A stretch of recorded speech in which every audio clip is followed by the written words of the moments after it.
These clothes have been donated to Raja. She sells used garments to try and make a living.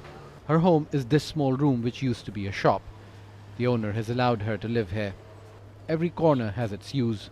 One part is the kitchen, the other corner is the bathroom. And adjacent to that is the sleeping area. I'm forced to sell used clothes in this makeshift house. You can see behind me some of these that I have stored, and other clothes are put on display just outside my doorstep. It's hard being a widow, she says, because she cannot afford rent or proper education for her daughter. Raja is among 7 million Iraqis who live in poverty, which means they can only spend less than $2 per day. And like Raja, many live without basic services.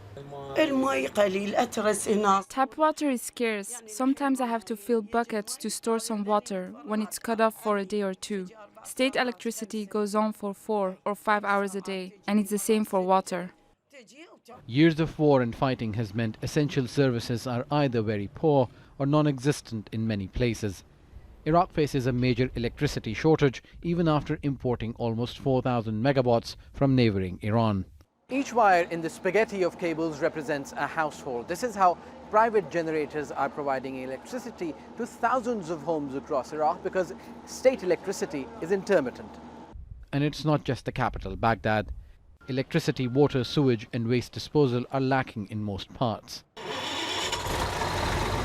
Running private generators is profitable business, but even those who own them say they're fed up with the lack of basics.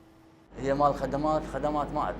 we talk about services, then I can tell you we have almost none, especially if we speak about the province of Basra, with little electricity, polluted water, rampant corruption, and unemployment.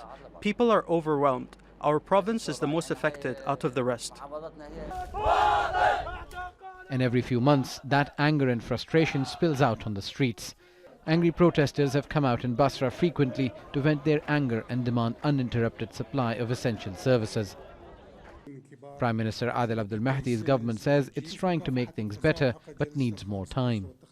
I don't deny that there is a power crisis concerning distribution and power overload, but there has been big progress in production. We need an overhaul of work across the power grid, and we believe that we have a clear path ahead of us to get rid of the power crisis that has persisted for over 15 years. But those who come out on the street see these words as promises which have remained unfulfilled by successive governments.